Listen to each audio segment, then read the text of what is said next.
नमस्कार साथियों, success point की करंट अफेयर्स की क्लास में आप सभी का हार्दिक स्वागत है। साथियों, कल से ही आपके इंटरनेट की कुछ प्रॉब्लम्स चल रही थी, टेक्निकल इश्यूज चल रहे थे, इसलिए कल शाम को सर की क्लास वगैरह नहीं हो पाई थी। और आज उम्मीद है कि इस प्रॉब्लम को हम सॉल्व कर देंगे। ये रोज रोज दिक्कत आती है, कभी पैनल की दिक्कत आ जाती है, कभी कोई इंटरनेट की दिक्कत आ जाती है। क्या करें, अभी वो तूफान वगैरह आया था, उसके चक्कर में सारे हमारे यहाँ पे भी वायरिंग वायरिंग सब कुछ हिल गया था। चलिए कोई बात नहीं आपकी क्लास वैसे रुकेगी नहीं, कोई एक आधा दिन ऐसा हो जाता है तब उसमें हमारा भी फॉल्ट नहीं है। बाकी दिन भर हम यहाँ पे आपकी क्लासेस लेने के लिए ही बैठे हैं। तो चलिए शुरू करते हैं आज की हमारी करंट अफेयर्स की क्लास। आज हम 5 क्वेश्चन करेंगे, लेकिन 5 क्वेश्चन को अच्छे से इतना पढ़ेंगे बढ़िया कि हमारे कम से कम 10 तो क्या 20 30 40 क्वेश्चन कवर हो जाएंगे। और कल जो है संडे है, वो हमारी रिवीजन क्लास है, तो जितने भी क्वेश्चन पढ़े उनका हम साथ में रिवीजन भी कर लेंगे। तो चलिए स्टार्ट करते हैं हमारे पहले क्वेश्चन से। पहला क्वेश्चन हमारा क्या कह रहा है, जानवरों से मनुष्यों में बीमारियों का प्रसार रोकने के लिए, किससे, जानवरों से मनुष्यों में ये जो बीमारियां हैं, कौन सी, जानवरों से मनुष्य में बीमारियों का प्रसार रोकने के लिए WHO, FAO व यूनेप, ये 3 संगठन है के द्वारा स्थापित किए गए पैनल का नाम क्या है। Global health panel, one health panel, international health panel on health, या world security of health panel. तो देखिए, वन हेल्थ पैनल जो है, ग्लोबल हेल्थ पैनल, ये one health panel, sorry global health panel ही वन हेल्थ पैनल नाम है इसका, इस पैनल का।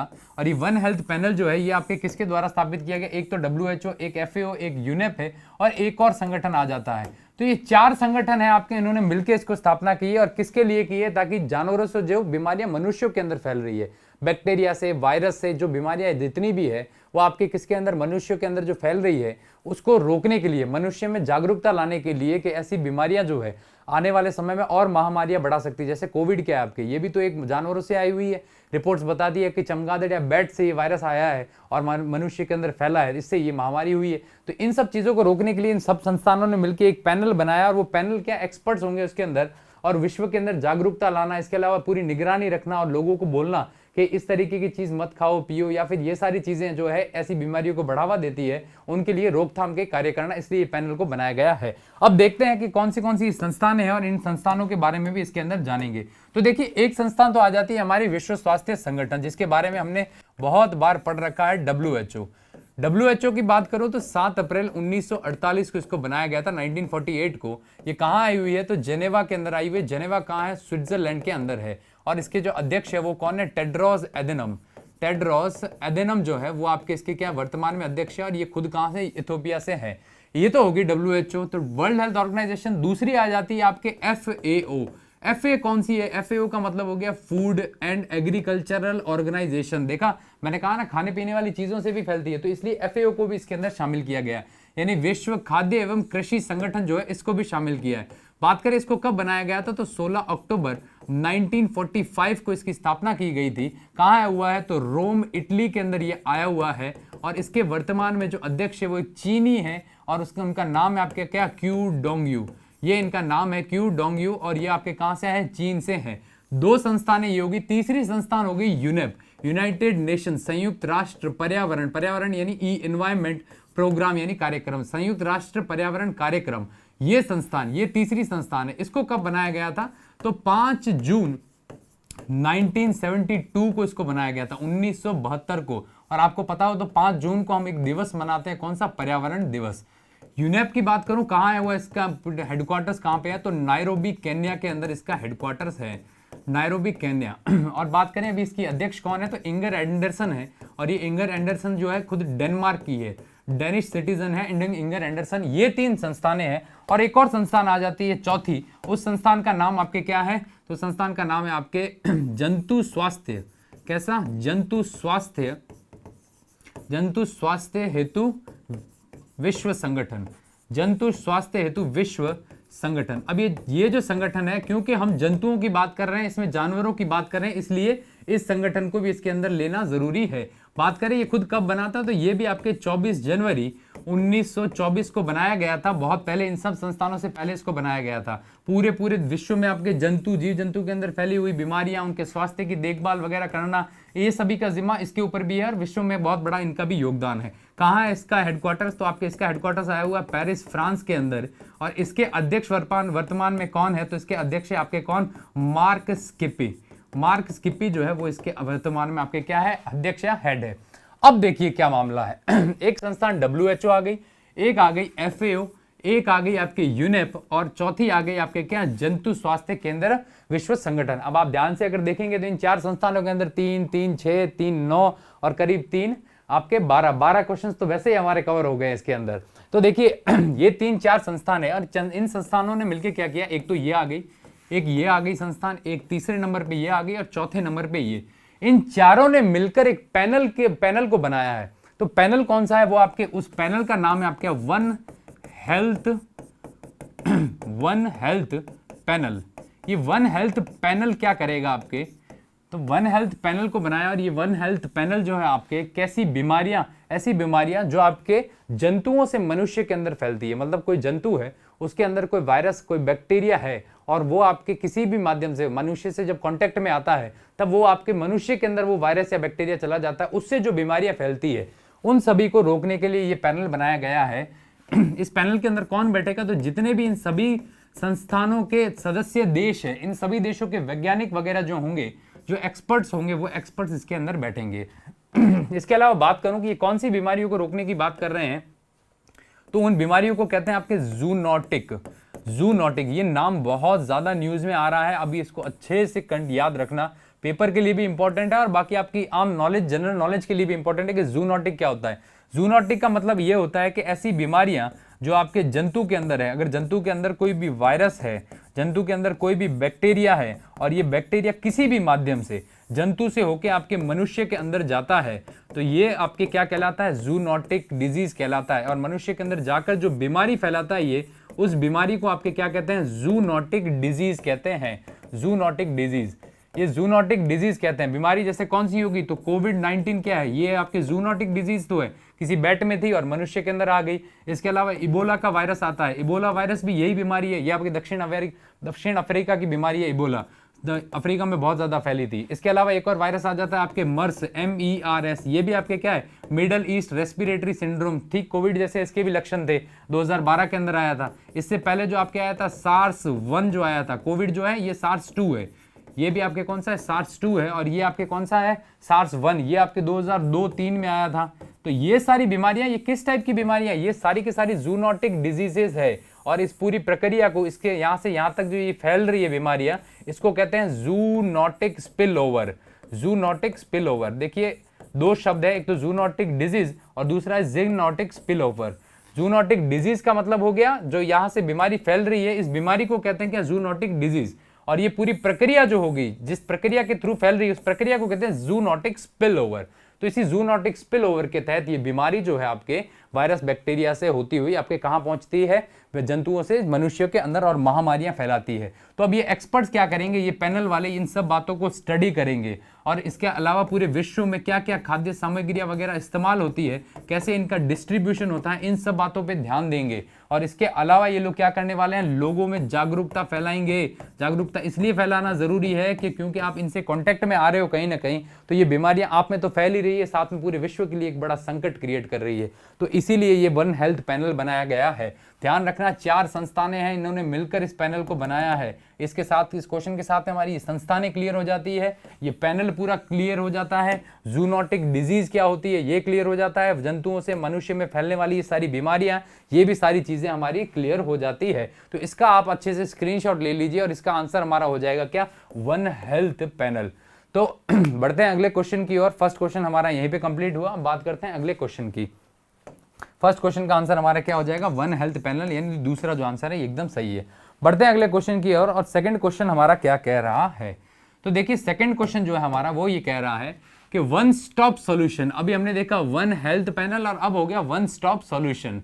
वन स्टॉप सॉल्यूशन किस केंद्रीय मंत्रालय की प्रमुख योजना है जिसे 10 देशों में लागू किया गया है।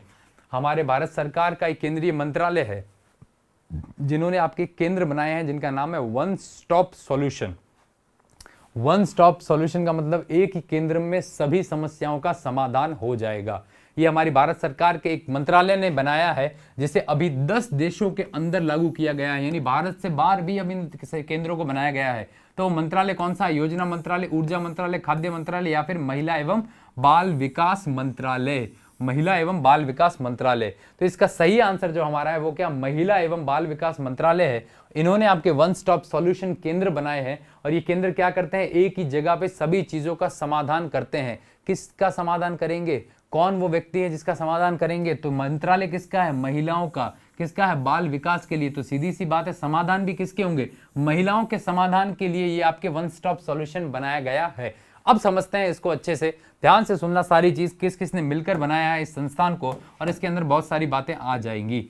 तो देखिए, एक तो हमारा संस्थान अभी हमने देखा मंत्रालय कौन सा हो गया, महिला एवं बाल विकास मंत्रालय। मैं सिर्फ महिला लिखूंगा, आप समझ जाना, महिला एवं बाल विकास मंत्रालय। मंत्री कौन है हमारी, तो स्मृति जुबिन ईरानी। स्मृति जुबिन ईरानी, स्मृति जुबिन ईरानी जो है ये आपके यहाँ की क्या है, मंत्री है महिला एवं बाल विकास मंत्रालय की। एक तो महिला एवं बाल विकास मंत्रालय था आपके, और दूसरा जो था आपके, क्योंकि हमने विदेशों के अंदर लागू किया है। देखिए ये जो पैनल है, इंडिया के अंदर तो ये संस्थानें या ये केंद्र बने हुए थे, लेकिन अब इनको हमने विदेशों में बनाया है। तो सीधी सी बात है, विदेशों के अंदर हमारा मंत्रालय कौन सा काम करता है, मिनिस्ट्री ऑफ एक्सटर्नल अफेयर्स, या फिर उसको क्या कहते हैं हम आम भाषा में विदेश मंत्रालय, मिनिस्ट्री ऑफ एक्सटर्नल अफेयर्स, या फिर आपके क्या कहते हैं विदेश मंत्रालय जो है हमारा, ये काम करता है। एक तो विदेश मंत्रालय, और इसके मंत्री कौन है हमारे, तो एस जयशंकर जो है वो हमारे इनके मंत्री है। इसके विदेश मंत्रालय के मंत्री S Jaishankar.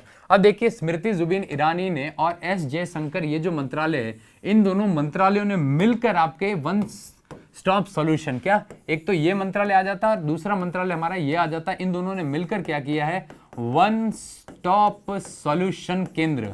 One stop solution केंद्र, ये वन स्टॉप सॉल्यूशन केंद्र की स्थापना करने वाले हैं। कहां पे करने वाले हैं, तो करीब 10 देशों के अंदर करने वाले हैं। इन स्टॉप सॉल्यूशन केंद्र के अंदर क्या होने वाला है, पहले तो उसको जानते हैं, फिर देश के बारे में लिखते हैं। तो देखिए, इन देशों के अंदर जितनी भी आपकी महिलाएं रहती है, देखिए इन देशों के अंदर जितनी भी महिलाएं रहती है, इन महिलाओं के प्रति अगर इनकी पब्लिक लाइफ में मतलब कि ये काम जहाँ पे कहीं पे कार्य करने जाती है, वहाँ ऑफिस में, सरकारी हो चाहे प्राइवेट ऑफिस हो, कोई भी इनकी खुद की कोई प्राइवेट लाइफ में, या फिर इनके घरेलू कार्य में, या फिर इनके घरेलू घर के अंदर की बात कर रहे हैं, या फिर कोई भी सर्कमस्टांसेस में समाज के अंदर कहीं पे भी अगर इन सभी महिलाओं के साथ में यहाँ कहीं पे कार्य करने जा रही है, या कहीं पे रह रही है, कुछ भी कर रही है, अगर इनके साथ में हिंसा होती है, अगर इनके साथ में कोई भेदभाव किया जाता है, हिंसा हो गई, इनके साथ में भेदभाव किया जाता है, इनका अगर कहीं पे भी शोषण किया जाता है, तो आपके ये सारी महिलाएं जो है ये कहाँ कांटेक्ट कर सकती है, इस स्टॉप सॉल्यूशन केंद्र के अंदर अपनी समस्या को लेकर कांटेक्ट कर सकती है वन स्टॉप सॉल्यूशन केंद्र के अंदर।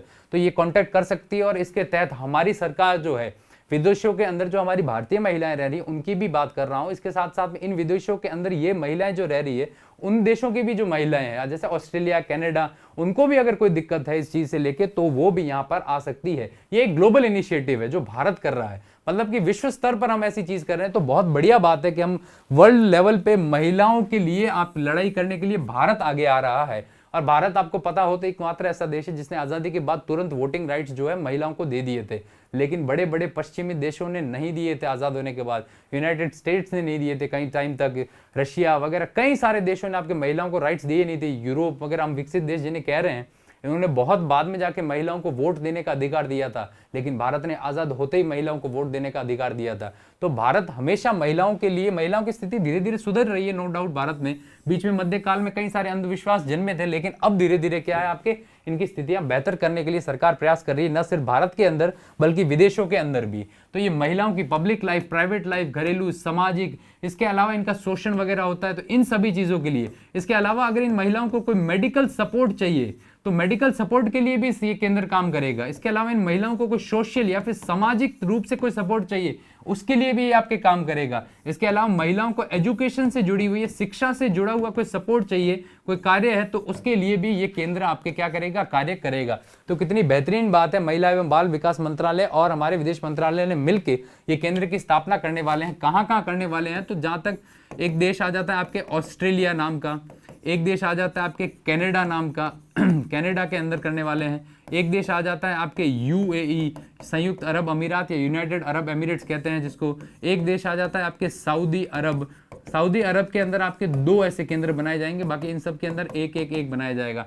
फिर आपके एक आ जाता है कतर देश आ जाता है, फिर आपके एक आ जाता है ओमान देश आ जाता है। तो ये सारे जो देश है, कतर, ओमान, सऊदी अरब, इन सब के अंदर आपके इसकी स्थापना करेंगे। एक और देश आ जाता है आपके, जैसे बहरीन देश आ जाता है, बहरीन भी यहीं ओमान के पास में आया हुआ है। तो बहरीन में, ओमान में, कतर, सऊदी अरब, यूएई, कनाडा, ऑस्ट्रेलिया, इन सभी देशों के अंदर आपके जो है इसकी स्थापना की जाएगी वन स्टॉप सॉल्यूशन केंद्र की। और ये भारत सरकार हमारी करेगी महिलाओं के लिए। बात करें कि भारत के अंदर क्या ऐसे सेंटर बने हुए हैं, तो बिल्कुल भारत के अंदर करीब करीब आपके 700 ऐसे सेंटर पहले से बने हुए हैं, जिनको शॉर्ट फॉर्म में OSCs कहते हैं। OSCs, सी हो गया कैपिटल और आपके S जो हो गया वो हो गया स्मॉल लेटर के अंदर। तो ऐसे OSCs बने हुए हैं यहाँ पे बने हुए हैं भारत के अंदर। और अब सरकार ने ये कहा है कि हम ऐसे 300 और नए OSCs बनाएंगे। ये OSCs या वन स्टॉप सॉल्यूशन भारत के अंदर, क्योंकि भारत के अंदर भी हम देख रहे हैं धीरे धीरे जिस तरीके से समाज बदल रहा है, महिलाओं के प्रति हिंसा रोकने में भी हम समर्थ रहे हैं, लेकिन कुछ मामलों में महिलाओं के प्रति हिंसा जो है वो आपके बढ़ भी रही है। तो इसीलिए यहाँ पे आपके स्थापित किया जाएगा। तो ये सारे देश हैं यहाँ पे। इसके अलावा एक और देश आ जाता है आपके जिसका नाम है कुवैत। कुवैत के अंदर भी इसकी स्थापना की जाएगी। ये सारे देश है आपके, और इनके यहाँ पे आपके क्या इन केंद्रों की स्थापना की जाएगी। भारत के अंदर इतने केंद्र है और कौन से मंत्रालय है उसकी स्थापना कर रहे हैं और किस कारण कर रहे हैं, ये सारी चीज हमने इसके अंदर समझ ली। तो इसका हमारा करेक्ट आंसर जो हो जाता है वो हमारे क्या हो जाता है, ये जो हमारा मंत्रालय है कौन सा, महिला एवं बाल विकास मंत्रालय, ये मंत्रालय ये सारे कार्य करने वाला है। तो इसका आंसर हो गया दूसरे का आपके चौथा आंसर। तो इसके अंदर भी 2 मंत्रालय पढ़ लिए, कहाँ कहाँ केंद्रों की स्थापना कर रहे हैं, ये सारी चीजें पढ़ ली। तो इसके अंदर अभी एक क्वेश्चन के साथ काफी क्वेश्चन हमारे कवर हो जाते हैं। बढ़ते हैं तीसरे क्वेश्चन की ओर। तीसरा क्वेश्चन हमारा क्या कह रहा है, तो देखिए वर्ष 2021 में अधिसूचित सोशल मीडिया अधिनियम का पूरा नाम क्या है। अच्छा, सोशल मीडिया पे क्वेश्चन है। हाँ, सोशल मीडिया अधिनियम, जो अभी व्हाट्सएप वाली लड़ाई चल रही है, फेसबुक वाली लड़ाई चल रही है, जो अभी कोर्ट के अंदर है, वो पूरा अधिनियम जिसके ऊपर मैंने वीडियो भी बनाई है एक पूरी, उस वीडियो के अंदर मैंने अच्छे से समझाया सारी चीज़ों को। मैं उम्मीद करता हूँ आप सबने देख ही लिया होगा वो वीडियो। तो उसके अंदर वैसे भी मैंने इसको बहुत डिटेल में बता रखा है। यहाँ पे हम नॉर्मल सी बात करेंगे और फुल डिटेल के अंदर आपको जानना है तो वीडियो जरूर देखना। 40 मिनट का वीडियो, लेकिन आपको बहुत कुछ आपके दिमाग के कई सारे पर्दे खोल देगा। अधिनियम क्या होते हैं, इसके अंदर क्या क्या चीजें होती है, तो एक ब्रॉड माइंडसेट भी देगा आपको सोचने के विचारने के लिए कि हाँ इस तरीके की चीजें भी देश के अंदर हो रही है और हमें भी थोड़ी बहुत चीजों के बारे में पता होना चाहिए। तो ये अधिनियम आया और इस अधिनियम का पूरा नाम क्या है ये पूछ रहा है। तो पूरा नाम क्या है आपके, IT intermediate guidelines and digital ethics code rule 2021, IT rules and regulation 2021, social media rules 2021 या ओटीटी रूल्स एंड गाइडलाइंस 2021। देखिए अधिनियम बहुत इंपॉर्टेंट है। क्यों इंपॉर्टेंट है, क्योंकि देश के जितने भी प्लेटफॉर्म्स है उनको बंद करने की बात सरकार कह रही है। सरकार ने जो गाइडलाइंस जारी की उसके तहत सरकार के अगर पालन नहीं करोगे तो हम आपके क्या कर देंगे, इनको बैन कर देंगे इंडिया के अंदर। और उसके पीछे की क्या क्या कहानी है वो मैं वैसे वीडियो के अंदर बता चुका हूं, थोड़ी बहुत आप कहो तो यहाँ पे भी बता दूंगा। तो इंटरमीडिएट गाइडलाइंस इसका असली सही जो उत्तर है, इस बिल का नाम बहुत अच्छे से याद रखना, इंग्लिश में ही इसका नाम है। देखिए आईटी हो गया सूचना प्रौद्योगिकी, IT intermediate guidelines and digital ethics code. Intermediate का मतलब हो गया आपके माध्यम, माध्यम क्या होता है आपके, तो जो माध्यम का मतलब हो गया आपके इंटरनेट यूज करते हैं, जो एफबी, जैसे एफबी क्या है, एक माध्यम है फेसबुक। एक व्यक्ति से आपके दूसरे व्यक्ति से अगर मुझे कोई मैसेज पहुंचाना है, कुछ भी फॉरवर्ड करना, तो मैं फेसबुक के जरिए फॉरवर्ड करूंगा, तो ये एक माध्यम है। तो इंटरमीडिएट गाइडलाइंस यानी इन माध्यमों के लिए गाइडलाइन बनाई गई है जिसके अंदर digital ethics code, digital platform जितने भी है, जैसे ओटीटी प्लेटफॉर्म, ओटीटी मतलब over the top, Netflix use करते हो आप, अमेजन यूज करते हो, उनके लिए कोड बनाए गए हैं। कोड का मतलब क्या हो गया, उनके लिए नियम बनाए गए हैं और ये 2021 में आया है। ये पूरा इसका नाम है सूचना प्रौद्योगिकी intermediate guidelines and digital ethics code rules 2021। ये पूरा इस आपके अधिनियम का या एक्ट का नाम है। अच्छे से इस एक्ट को नाम को नोट करना, और हम इसको डिनोट करेंगे सिर्फ सिंपल से शब्दों में जिसको कहेंगे आईटी एक्ट। अभी हम आगे इसके ऊपर जब चर्चा करेंगे तो आईटी एक्ट में लिखूंगा और आप समझ जाना ये पूरा का पूरा नाम है। तो इसका पहला आंसर तो हमारा हो जाता है तीसरा सही। अब बात करते हैं किस मंत्रालय ने किया है, क्या बात थी, थोड़ी बहुत चर्चा इसके अंदर भी कर लेते हैं इसके बारे में। तो देखिए मंत्रालय जो हमारा आ जाता है वो हमारा सूचना एवं प्रौद्योगिकी मंत्रालय आ जाता है। सूचना एवं प्रौद्योगिकी मंत्रालय या आईटी मंत्रालय, प्रौद्योगिकी का मतलब हो गया टेक्नोलॉजी, सूचना का मतलब हो गया आपके इंफॉर्मेशन। सूचना एवं प्रौद्योगिकी मंत्रालय या फिर सूचना एवं प्रसारण मंत्रालय, सॉरी प्रसारण मंत्रालय, सूचना एवं इंफॉर्मेशन एंड ब्रॉडकास्टिंग मिनिस्ट्री, सूचना एवं प्रसारण मंत्रालय।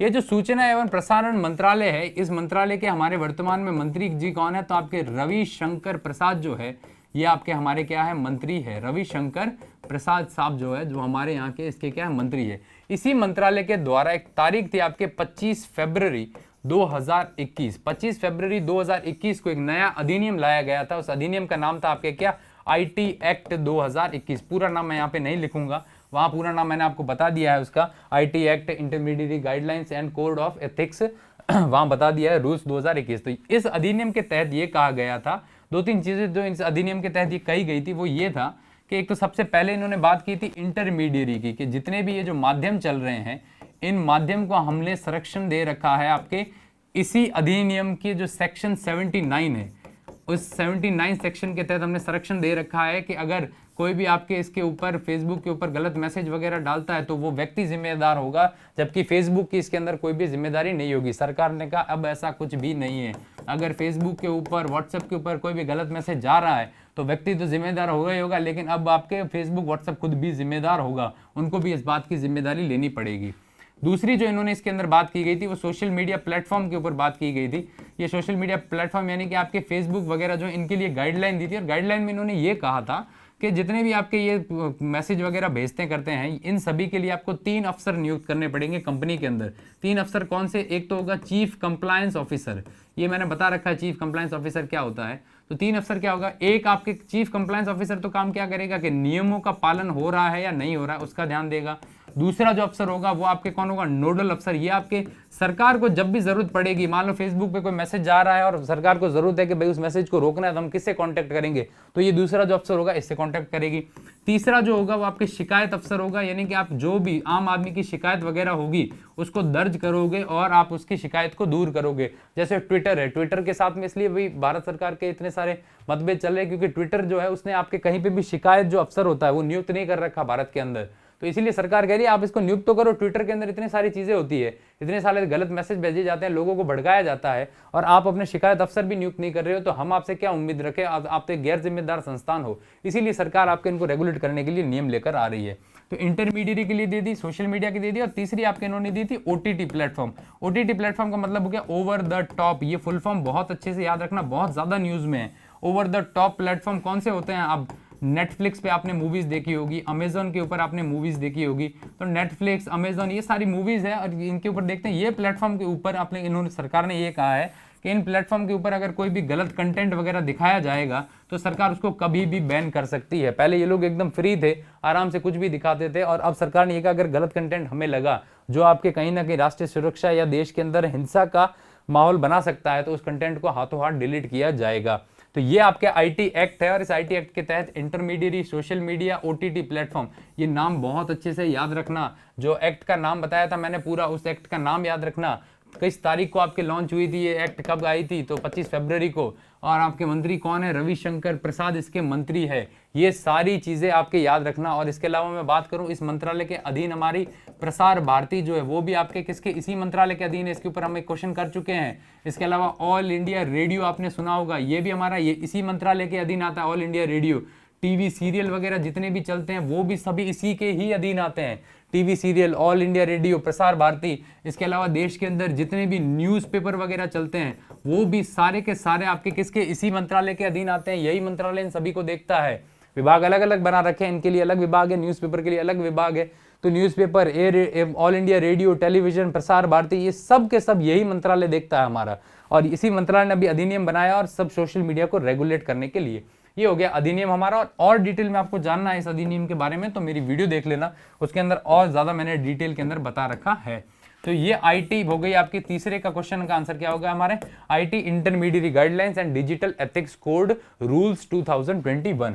तो थर्ड क्वेश्चन हो गया। चलते हैं अगले क्वेश्चन की और। फोर्थ क्वेश्चन हमारा क्या कह रहा है, राष्ट्रीय आपदा प्रतिक्रिया बल एनडीआरएफ, राष्ट्रीय आपदा प्रतिक्रिया बल एनडीआरएफ बहुत इंपॉर्टेंट है, नोट कर लेना क्वेश्चन को। ये क्वेश्चन इतना इंपॉर्टेंट है, आने वाली कई परीक्षाओं में पूछा जाएगा और पूछे गए हैं पिछली परीक्षाओं में, तो इन परीक्षाओं में भी पूछा जाएगा। आज हम इसके बारे में सारी चीजें जान लेंगे, एनडीआरएफ खुद क्या है। तो देखिए एनडीआरएफ के वर्तमान में अध्यक्ष निम्न में से कौन है, पूछ रहा है अध्यक्ष कौन है, सीपी देशमुख, एसएन प्रधान, सुजेश कुमार या फिर Pradeep Sinha. NDRF, national disaster response force, national disaster response force, ऐसी फोर्स जो आपके नेशनल डिजास्टर, राष्ट्र के अंदर अगर कोई भी आपदा आती है तो उसको रिस्पॉन्ड करती है, प्रतिक्रिया देती है। तो इसीलिए आपके इसका नाम क्या लिखा है, प्रतिक्रिया बल या फिर रिस्पांस फोर्स। अब देखिए क्या होता है इस प्रतिक्रिया बल के तहत। तो इसके अध्यक्ष आपके कौन है, एसएन प्रधान जो है वो तो है आपके इसके क्या अध्यक्ष है एनडीआरएफ के। अब बात करते हैं ये एनडीआरएफ क्या है, इसका गठन कैसे किया गया और इसकी सारी कहानी को जानते हैं, बहुत अच्छे से समझेंगे क्योंकि राष्ट्र के अंदर अभी एक आपदा आई हुई है, इसीलिए ये न्यूज में है। आपको पता हो तो अभी तौते तूफान आया था जिसके बारे में हमने पढ़ा भी था इसके अंदर। इसके अलावा यास तूफान अभी आया हुआ है आपके कहाँ पे, बंगाल की खाड़ी के अंदर यास नाम का तूफान है। और वो यास नाम किसने दिया है, आपके ओमान ने दिया है। और ये ओमान ने नाम दिया है, क्यों ये ओमान ने नाम दिया है, तो मैंने आपको पिछली जो क्लास के अंदर वो मैंने आपको करवाया था, तौते तूफान जो म्यांमार ने नाम दिया उसके अंदर पूरी लिस्ट के बारे में बताया था। तो ये यास नाम दिया आपके किसने, ओमान ने नाम दिया है आपके यास। अब बात करते हैं ये एनडीआरएफ क्या है, कैसे इसको बनाया जाता है और ये क्या क्या देश के अंदर करती है, बहुत इंपॉर्टेंट है, इसको बहुत अच्छे से समझना एनडीआरएफ को। ये एनडीआरएफ समझ गए कई सारी परीक्षाओं के आपके हल निकल जाएंगे, काम हो जाएगा आपका। तो देखिए भारत सरकार जो हमारी है, तो देश के अंदर देखिए आए दिन विपत्ता आती रहती है, कभी भूस्खलन हो जाते हैं, भूस्खलन यानी लैंडस्लाइड्स हो जाती है, कई बार भूकंप आ जाते हैं देश के अंदर, कई बार चक्रवात तूफान आंधियों के चक्रवात, आए दिन स्नोफॉल्स हो जाते हैं, आए दिन कहीं ना कहीं भारत के अंदर घटनाएं होती है। तो इन सभी से निपटने के लिए, इन सभी का एक प्रबंधन करने के लिए सरकार एक अधिनियम लेकर आई थी 2005 के अंदर। देखिए भारत सरकार जो आपके 2005 के अंदर एक अधिनियम लेके आई थी, उस अधिनियम का ही नाम था आपके क्या, आपदा प्रबंधन अधिनियम। देश के अंदर जितनी भी आपदा आएगी उसको प्रबंधन करने के लिए हमें एक अधिनियम लेकर आई थी हमारी सरकार, आपदा प्रबंधन अधिनियम या फिर एक्ट कह सकता हूं 2005 के अंदर। ये बात है 2005 की और इस एक्ट को लाया गया था। इसी एक्ट के तहत आपके एक संस्थान की गठन किया गया था, उस संस्थान का नाम था आपके एनडीएमए। अभी तक एनडीआरएफ नहीं आई, पहले एनडीएमए को समझो। एनडीएमए क्या होती है भाई, तो एन से हो गया आपके नेशनल, नेशनल का मतलब हो गया आपके राष्ट्रीय, नेशनल, डी का मतलब हो गया डिजास्टर, डिजास्टर का मतलब क्या होता है आपके, डिजास्टर का मतलब आपदा, राष्ट्रीय आपदा, राष्ट्र के अंदर जितनी भी आपदा आ रही है राष्ट्रीय आपदा। एम का मतलब हो गया मैनेजमेंट, MANAG मैनेजमेंट, मैनेजमेंट का मतलब हो गया आपके क्या, प्रबंधन, राष्ट्रीय आपदा प्रबंधन विभाग का। ए का मतलब हो गया अथॉरिटी, अथॉरिटी का मतलब हो गया आपके प्राधिकरण, राष्ट्रीय आपदा प्रबंधन प्राधिकरण पूरा इसका नाम है, अच्छे से इसको नोट कर लेना, बहुत ज्यादा इंपॉर्टेंट है।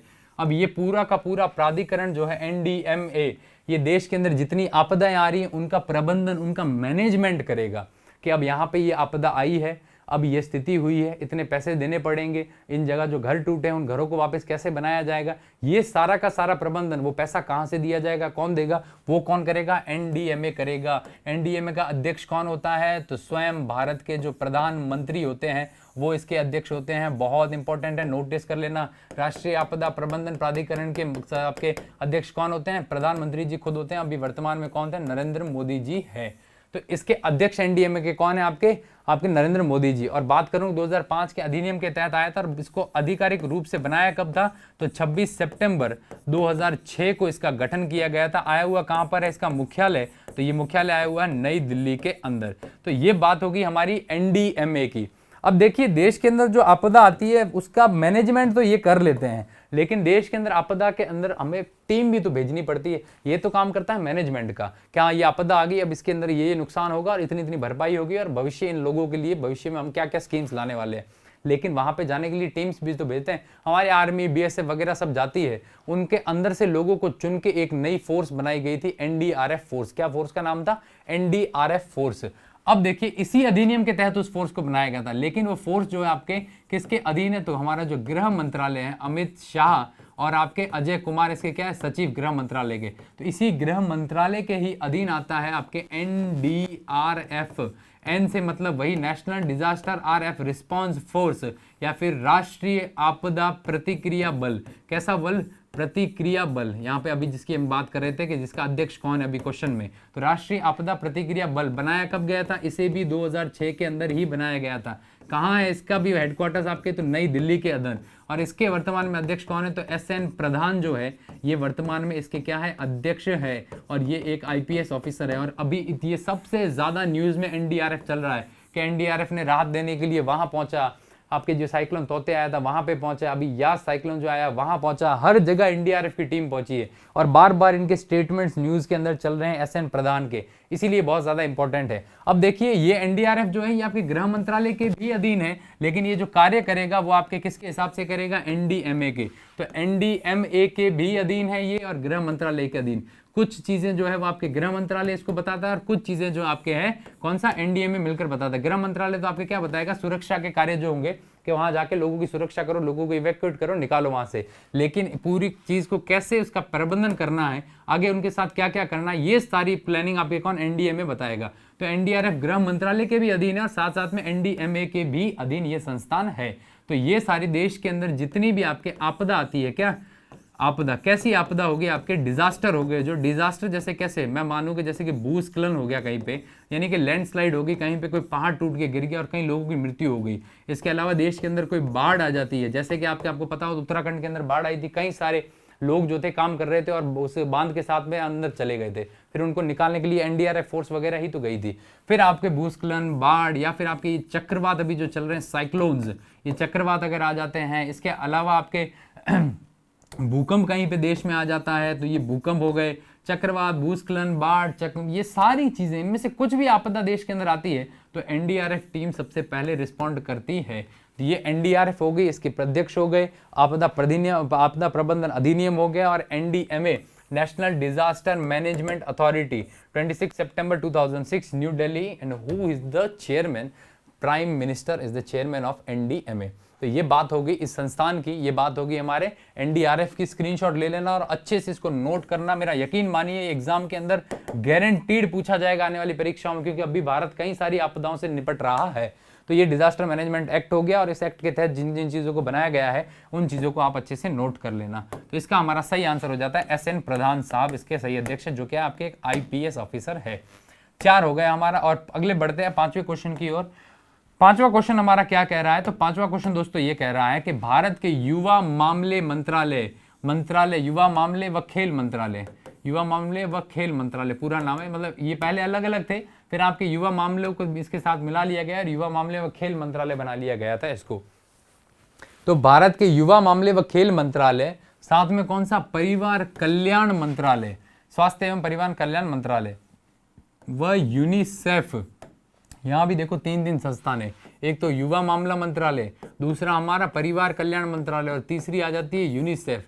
तीनों ने मिलकर क्या किया भाई, तीनों ने मिलकर युवा लोगों को कोविड-19 संकट से निपटने में शामिल करने के लिए शुरू किए गए अभियान का नाम है। अच्छा, इन तीनों ने मिलकर एक अभियान चलाया है, वो अभियान का नाम क्या है, जिस अभियान के तहत आपके किन को जोड़ा जाएगा, तो युवा लोग जो है, युवा वर्ग जो है भारत के अंदर आपको पता है सबसे अधिक क्या है, युवा वर्ग ही तो सबसे अधिक है, और देश की शक्ति क्या है, युवा वर्ग ही है। और ये युवा वर्ग आजकल टिकटॉक वगैरह जैसी चीज़ों के अंदर कहीं ना कहीं दसता जा रहा है। शिक्षा से कोई मतलब नहीं है, व्हाट्सएप यूनिवर्सिटी में पढ़ते हैं, बाकी चीज़ों के बारे में ज़्यादा कोई नॉलेज नहीं है, फालतू कमेंटबाजियां करना, ये युवा आजकल कार्य कर रहा है। और सरकार उम्मीद रख रही है कि युवा कहीं ना कहीं हमारा साथ देगा। हालांकि सभी युवा ऐसे नहीं है, कई युवा ऐसे हैं जो पढ़ाई भी करते हैं, एजुकेटेड भी है, और आने देश के अंदर चल रही सब चीज़ों के बारे में उनको समझ भी है, तो वो बहुत अच्छी बात है। ऐसे युवा देश का भविष्य है। लेकिन जो युवा टिकटॉक बना के और ये कमेंटबाजियां करते हैं वो देश का भविष्य नहीं है, वो अपना खुद का भविष्य भी नहीं बना सकते, देश का क्या बनाएंगे।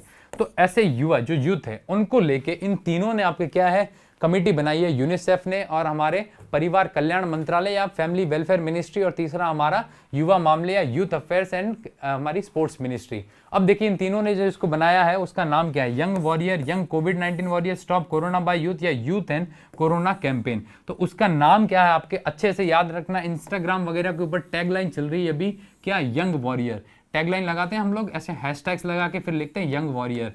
तो ये यंग वॉरियर जो अभी ये टैगलाइन चल रही है, और इस कैंपेन को शुरू किया इन तीनों ने मिलकर, यूनिसेफ ने, मंत्रालय ने और इस मंत्रालय ने, तीनों ने मिलकर शुरू किया है, और देश के अंदर जितने भी युवा हैं उनको शामिल किया गया है। बात करते हैं इस पूरी बात की, इसकी क्या क्या बात है। तो देखिए ऐसा है, सबसे पहले तो हमारा आ जाता है कौन सा, युवा मामले या खेल मंत्रालय। युवा मामले, मैं खेल मंत्रालय लिख देता हूँ, आप समझ जाना, युवा मामले या फिर हमारा खेल मंत्रालय। देखिए खेल मंत्रालय की अगर मैं बात करूं तो हमारे खेल मंत्रालय के मंत्री कौन है, किरेन रिजिजू। किरेन रिजिजू जो है हमारे मंत्री, ये खुद कहां से, अरुणाचल प्रदेश से है ये खुद वर्तमान में। दूसरी बात करें कि इसके अंदर सचिव 2 है खेल मंत्रालय के अंदर। अभी हमने बात की थी किसकी, युवा मामले की, तो युवा मामले की जो सचिव है उनका नाम है आपके क्या, उषा शर्मा। उषा शर्मा जो है ये युवा मामले की सचिव है। और दूसरे जो आपके है वो आपके खेल के सचिव है, खेल मंत्रालय के, खेल के सचिव है खेल मंत्रालय के। तो एक तो युवा मामले की सचिव उषा शर्मा और खेल के सचिव जो वो आपके कौन है, रवि मित्तल। ये रवि मित्तल साहब जो है ये आपके IAS अधिकारी है। और खेल के सचिव और युवा सचिव, युवा मामले की सचिव कौन है, उषा शर्मा। और मंत्री जी कौन है, तो किरेन रिजिजू। एक तो आ जाता हमारा खेल मंत्रालय, बहुत बढ़िया। दूसरा कौन सा मंत्रालय था हमारा, परिवार कल्याण मंत्रालय या फिर हमारा स्वास्थ्य मंत्रालय। और स्वास्थ्य मंत्रालय के मंत्री आपने रट रखा है, कौन है, डॉक्टर हर्षवर्धन साहब है। डॉक्टर हर्षवर्धन जो है ये आपके स्वास्थ्य मंत्रालय के मंत्री। और तीसरे जो आ जाते हैं हमारे, वो कौन आ जाता है, UNICEF, United Nations international children emergency fund. United Nations international children emergency fund, children यानी कि बच्चे, इमरजेंसी यानी कि आपातकाल, फंड यानी कि आपका क्या, कोष, बच्चों के लिए अंतर्राष्ट्रीय स्तर पर कोष के लिए काम करने वाली संस्थान, उसी को कहते हैं यूनिसेफ। और यूनिसेफ की बात करूं कि इसकी स्थापना कब की गई थी साथियों, तो आपके इसकी स्थापना की गई थी आपके 11 नवंबर 1946 को इसकी स्थापना की गई थी। कहाँ इसका मुख्यालय आया हुआ है, तो आपके न्यूयॉर्क के अंदर इसका मुख्यालय आया हुआ है। और बात करें कि इसके अध्यक्ष कौन रहे अभी वर्तमान में, तो हेनरेटा H4, हेनरेटा H4 नाम है उनका। और ये आपकी वर्तमान में क्या है, इसकी अध्यक्ष है। अब देखिए इन तीनों ने मिलकर क्या किया, तीन कौन से आपके, तो एक तो आपका आ जाता है खेल मंत्रालय, दूसरा आपका आ जाता है कौन सा, युवा मामले नहीं सॉरी, परिवार कल्याण या स्वास्थ्य मंत्रालय, और तीसरा हमारा आ जाता है कौन सा, यूनिसेफ आ जाता है। इन तीनों ने मिलकर आपके क्या किया है, यंग वॉरियर की शुरुआत की है। यंग वॉरियर आपके क्या है, तो यंग वॉरियर आपके एक कैंपेन है जो इन तीनों ने मिलकर चलाया है। और ये यंग वॉरियर कैंपेन स्वास्थ्य मंत्रालय ने और हमारे खेल मंत्रालय ने और तीसरा हमारे यूनिसेफ ने मिलकर चलाया है। यूनिसेफ की बात हमने कर ली यहाँ पे। यूनिसेफ की स्थापना कब की गई थी, 11 दिसंबर है यहाँ पे, 11 दिसंबर है आपके इसका। और कहाँ है, न्यूयॉर्क के अंदर आया हुआ है। हेनरेटा H4 जो है इसके अध्यक्ष हैं। अब देखिए क्या हुआ, इन तीनों ने क्या किया मिलकर, जो कैंपेन चलाई है उसका नाम है क्या, यंग वॉरियर यानी युवा लड़ाकू या फिर आपके युवा योद्धा जो है यंग वॉरियर, इन्होंने कैंपेन चलाया है। इस कैंपेन के तहत हमारे देश के 50 लाख युवाओं को जोड़ा जाएगा। और वो युवा कैसे, आपके 10 से 30 वर्ष की आयु के बीच में इन युवाओं को जोड़ा जाएगा। इन युवाओं को जोड़ के क्या दिया जाएगा आपके, तो प्रशिक्षण दिया जाएगा इन युवाओं को। इसके अलावा इन युवाओं का आपके प्रशिक्षण दिया जाएगा। ये युवा जो है आपके जागरूकता का कार्य करेंगे। ये जो सोशल मीडिया वगैरह आप चलाते हो फालतू कमेंटबाजियां करने के लिए, आप मतलब कहीं ऐसे लोग चलाते हैं, उसको फालतू चीज़ों में इस्तेमाल करने से तो बढ़िया है आप देश में जागरूकता का काम करिए। आप ऐसी स्टोरी, ऐसे स्टेटस लगाइए जिसके अंदर ये बीमारी के रोकथाम की बात करे।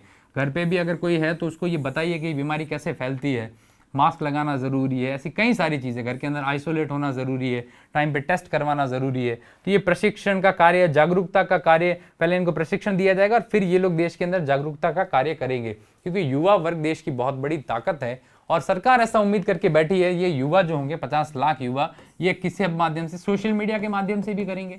सीधी सी बात है, अभी तो सबसे ज़्यादा क्या चल रहा है, सोशल मीडिया ही चल रही है। तो सोशल मीडिया के माध्यम से भी आपके ये सारे जो यूथ है इंडिया का, वो आपके क्या करेगा, एक अवेयरनेस कैंपेन चलाएगा कोविड-19 के विरुद्ध। यानी कोविड-19 से जल्दी खत्म करने के लिए, लोगों को अवेयर करने के लिए सरकार तो कर ही रही है, लेकिन यूथ अगर यंग साथ में जुड़ जाएंगे तो और आसान से काम हो जाएगा और बहुत बेहतरीन काम हो जाएगा। तो इसीलिए सरकार ने ये आपके शुरू किया है। अच्छे से इसका स्क्रीनशॉट ले लो। ये 3 संस्थानें आ जाती है, मंत्रालय आ जाते हैं, स्वास्थ्य मंत्रालय और हमारा खेल मंत्रालय। खेल मंत्रालय में भी 2 सचिव, उषा शर्मा युवा मामले की सचिव है, याद रखना बात यहाँ पे यूथ की ही हो रही है। तो ये स्क्रीनशॉट ले लेना। 5 क्वेश्चन हमारे जो है वो यहाँ पे कंप्लीट होते हैं और इस 5 क्वेश्चन के साथ में हमारे हो गए कितने, यंग वॉरियर जिसका है 5वें का आंसर हो गया। तो इन 5 क्वेश्चन में ही नहीं करते हुए हमने करीब 50 क्वेश्चन कर लिए हैं। अभी 5 क्वेश्चन भी कर लेते हो तो भी बहुत है। तो आज की क्लास इतनी ही होगी हमारी। और साथ साथ में जो टेक्निकल इश्यूज़ वगैरह है तो उसके लिए वैसे ही हम कह रहे हैं आपको, जल्दी हम कोशिश करेंगे 1-2 दिन के अंदर सारे रिजॉल्व कर ले, ताकि फिर कंटिन्यू क्लासेस चलती रहे, कंटिन्यू टेस्ट भी होते रहे। जब तक आपका एग्जाम होगा तब तक कंटिन्यू रहना, हमेशा 1-2 दिन भी बीच में, कहीं 1-2 दिन चलो आपको भी कोई काम पड़ जाए अलग बात है, बाकी लगभग कंटिन्यू रहना और चीज़ों से जुड़े हुए रहना। पढ़ाई एक बार छूटी नहीं फिर वापस करनी बहुत मुश्किल हो जाएगी आपके लिए भी। तो हम तो आपके लिए यहीं पे बैठे हैं, एनी टाइम कभी भी आपको कोई भी काम हो वगैरह हो तो वैसे संस्थान के नंबर वगैरह भी पड़े हैं, कॉल भी कर सकते हो। इसके अलावा ऑनलाइन क्लासेस में वगैरह में तो हम आते ही हैं। तो चलिए आज क्लासेस यहाँ पे खत्म करते हैं, हमारी 5 क्वेश्चन हो गए। कल संडे को 8 बजे सुबह रिवीजन होगा, सारे क्वेश्चन अभी जो पिछले हफ्ते करवाए। 100 क्वेश्चन नहीं लेंगे इस बार, थोड़े कम ले लेंगे, पिछली बार टाइम ज्यादा हो गया था, 40-50 के आसपास ही क्वेश्चन लेंगे अपन, और वो आराम से करेंगे और सारे आंसर आप लोग बताओगे। मैं उस टाइम आंसर नहीं बताऊंगा, आपको पूछूंगा और आपको आंसर बताना पड़ेगा, अच्छे से उसका आंसर बताना।